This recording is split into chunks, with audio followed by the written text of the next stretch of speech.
America's Pop Culture Trivia Show. Check it out. America's Pop Culture Trivia Show. With Joe Parisi. Welcome to episode 172 of America's Pop Culture Trivia Show.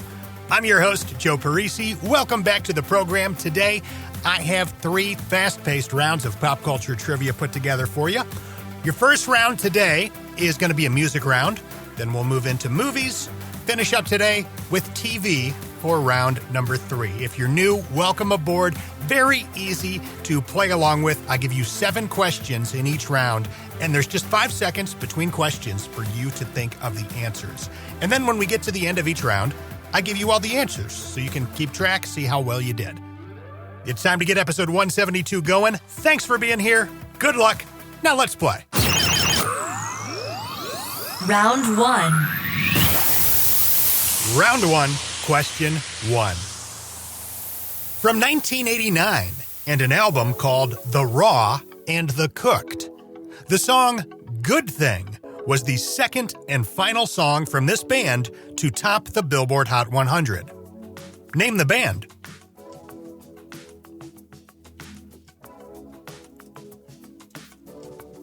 Question 2. Tragedy. When the feeling's gone and you can't go on, it's tragedy. When the morning cries and you don't know why, it's hard to bear. With no one to love you, you're going nowhere. Name the group that gave us that late 70s song with those lyrics.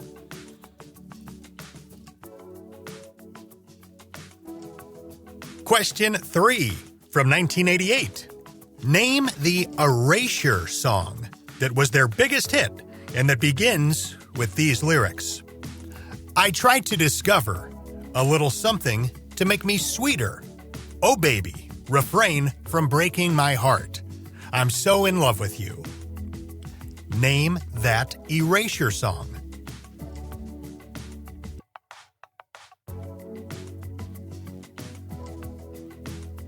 Question 4. What artist gave us the 1977 hit song, Lay Down Sally?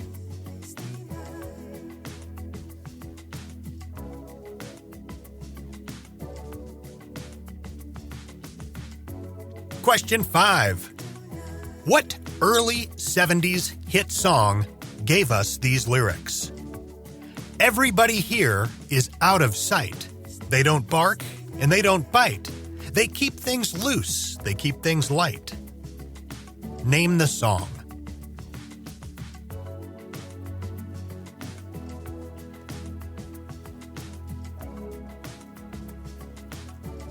Question 6 from 1982.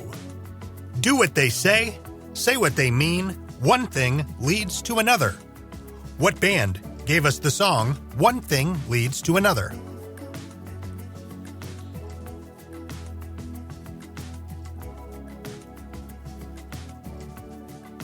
And question number 7. OMC had a hit song in 1995 called How Bizarre. What is OMC an abbreviation for?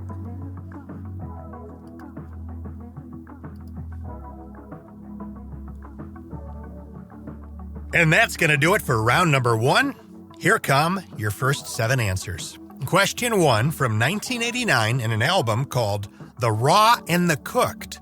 The song Good Thing was the second and final song from this band to top the Billboard Hot 100. Name the band. That is Fine Young Cannibals. Their other number 1 hit was She Drives Me Crazy. And both of those songs came off of the same 1989 album. Question 2. Tragedy. When the feeling's gone and you can't go on, it's tragedy. When the morning cries and you don't know why, it's hard to bear. With no one to love you, you're going nowhere. Name the group that gave us the late 70s song with those lyrics. That is the Bee Gees. Bee Gees' Tragedy is where that came from. Question 3. From 1988, name the Erasure song that was their biggest hit and that begins with these lyrics. I tried to discover a little something to make me sweeter. Oh baby, refrain from breaking my heart. I'm So in Love with You. Name that Erasure song. That is A Little Respect. Question 4. What artist gave us the 1977 hit song Lay Down Sally? Eric Clapton. Question 5. What early 70s song gave us these lyrics? Everybody here is out of sight. They don't bark and they don't bite. They keep things loose. They keep things light. That is from Dancin' in the Moonlight. That was a 1972 hit from King Harvest, but actually, they weren't the first to record that song. It was recorded and released 2 years earlier by a group called Buffalongo. And their version, you can find it on YouTube, quite a different vibe. Not nearly as good, in my opinion, as King Harvest's version. But Dancin' in the Moonlight is your answer. Question 6 from 1982. Do what they say what they mean, one thing leads to another. What band gave us the song, One Thing Leads to Another? The Fix. F-I-X-X is how they spell it. And question 7. OMC had a hit song in 1995 called How Bizarre. What is OMC an abbreviation for? Otera Millionaires Club.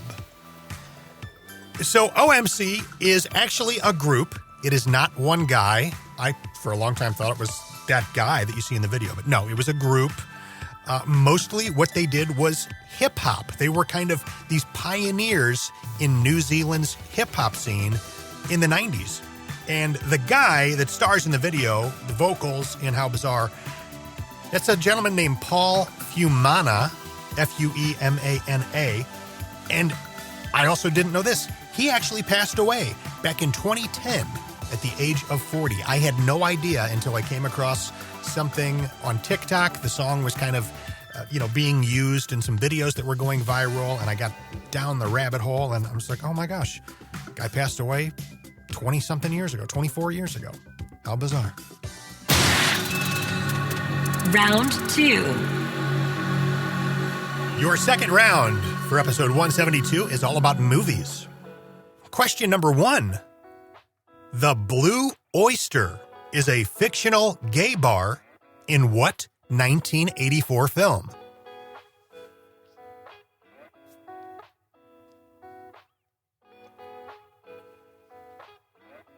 Question 2. The characters Adam and Barbara Maitland die early on in what 1988 Tim Burton film?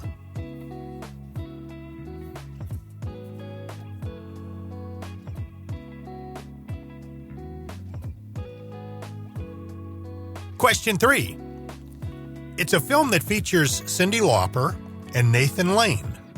Michael J. Fox stars in the film as a former child star from a 70s sitcom who's now working as a talent agent for child stars. Name this 1993 comedy film.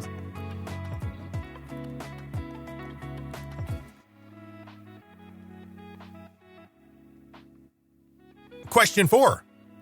Joey gets 2 days to sell 12 cars to keep his job and keep his girlfriends happy. What actor starred as Joey O'Brien in the 1990 comedy film Cadillac Man?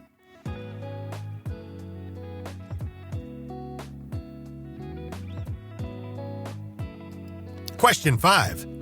A fantasy horror film from 1982 where Craig T. Nelson plays Steve Freeling. Name the film.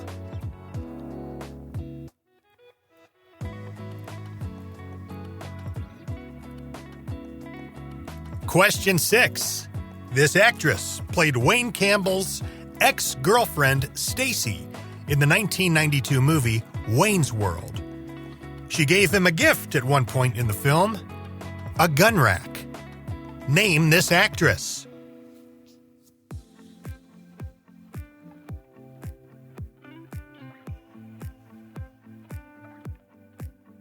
And question number 7. In this 1999 film, Selma Blair played Cecile Caldwell, and Ryan Phillippe played Sebastian Valmont. Sarah Michelle Gellar played Sebastian's stepsister, Catherine. Name the film.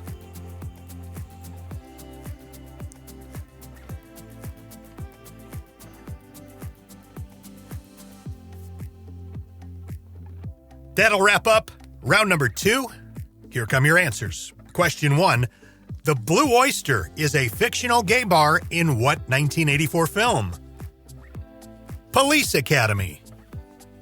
Question 2. The characters Adam and Barbara Maitland die early on in what 1988 Tim Burton film? Beetlejuice. Question 3. A film that features Cyndi Lauper and Nathan Lane. Michael J. Fox stars as a former child star from a 70s sitcom that's now working as a talent agent for child stars. What is the name of this 1993 comedy film? Life with Mikey. Question number 4. Joey gets 2 days to sell 12 cars to keep his job and keep his girlfriends happy. What actor starred as Joey O'Brien in the 1990 comedy film Cadillac Man? Robin Williams. Question 5. A fantasy horror film from 1982 where Craig T. Nelson, Coach, plays Steve Freeling. Name the film. Poltergeist.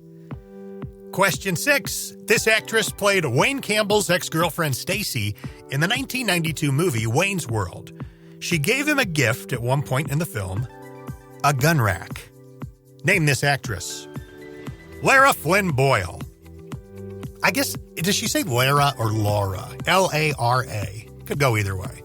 But anyway, Flynn Boyle. That's what I'm looking for.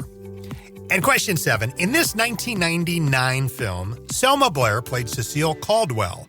Ryan Phillippe played Sebastian Valmont. And Sarah Michelle Gellar plays Sebastian's stepsister, Catherine. Name the film. One of my late 90s favorites, Cruel Intentions. I do love that movie. It tiptoes on just coming off as a very bizarre Lifetime movie at times.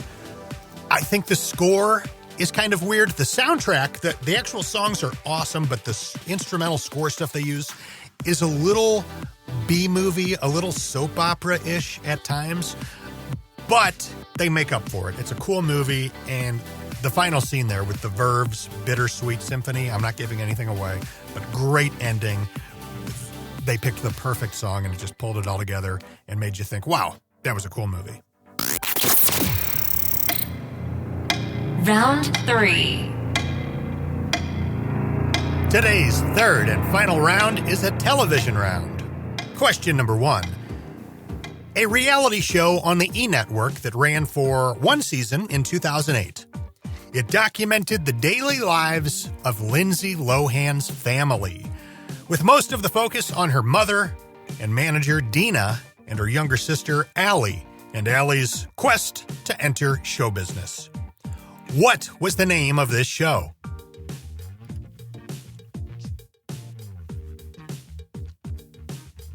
Question 2. In the Addams Family series that debuted back in 1964, what character on the show was played by actor Jackie Coogan?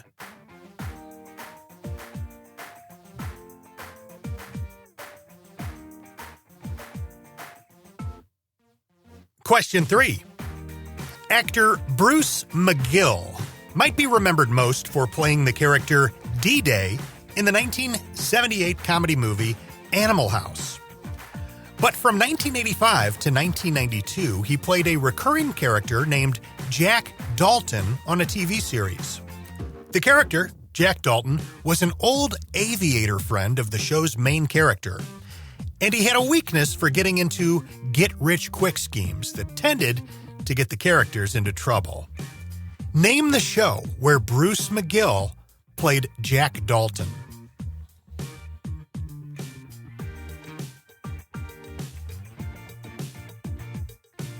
Question 4.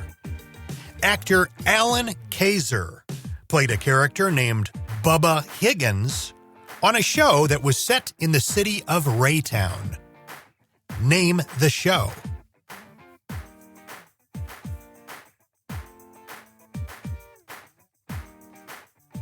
Question 5. Which of these two shows aired its series finale first? So which show ended first? Friends or Seinfeld?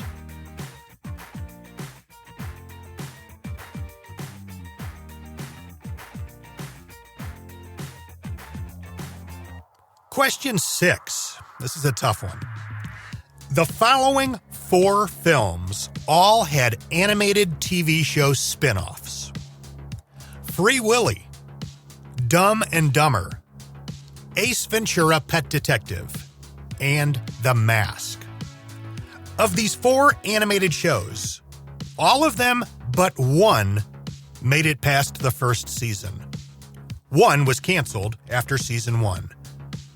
Which of these animated shows was canceled after just one season? Was it Free Willy, Dumb and Dumber, Ace Ventura: Pet Detective, or The Mask?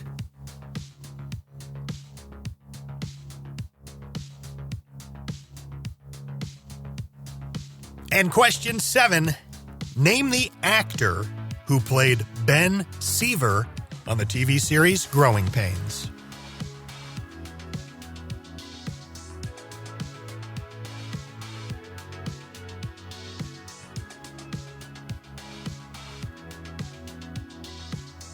And that brings us to the end of our third and final round. Guys, thank you so much for hanging out with me today. Here come those final 7 answers. Question 1, a reality show on the E! Network that ran for just one season in 2008 that documented the daily lives of Lindsay Lohan's family, with most of the focus on her mother and manager, Dina, and younger sister, Allie, and Allie's attempt to break into show business. What was the name of that show? Living Lohan. Question 2. In the Addams Family series that debuted back in 1964, what character on that show was played by actor Jackie Coogan? Uncle Fester. Jackie Coogan, Uncle Fester's grandson, Keith, is an actor I've had on my other podcast. Great guy. He played Kenny in Don't Tell Mom the Babysitter's Dead. Dishes are done, man. Remember Kenny? That is Jackie Coogan's grandson. Question number 3. Actor Bruce McGill might best be remembered for playing the character D-Day in the 1978 movie Animal House. But from 1985 to 1992, he played a recurring character named Jack Dalton on a television series. The character Jack Dalton was an old aviator friend of the show's main character, and he had a weakness for get-rich-quick schemes, which tended to get the characters into trouble. Name the show where Bruce McGill played Jack Dalton. That would be MacGyver. Question 4. Actor Alan Kaiser played a character named Bubba Higgins on a show that was set in the city of Raytown. What is the name of that show? Mama's Family. Question 5. Which show aired its season finale first? So which of these shows stopped first? Friends or Seinfeld? The answer is Seinfeld, actually by quite a lot. Seinfeld wrapped up in May 1998, whereas Friends wrapped up in May 2004. Question number 6. The following 4 films all had animated TV show spin-offs. And to be honest, I wasn't aware of any of these. The shows are Free Willy, Dumb and Dumber, Ace Ventura: Pet Detective, and The Mask. Of those 4 animated shows, all but one made it past the first season. One was canceled after season 1. Which of these animated shows was canceled after season 1?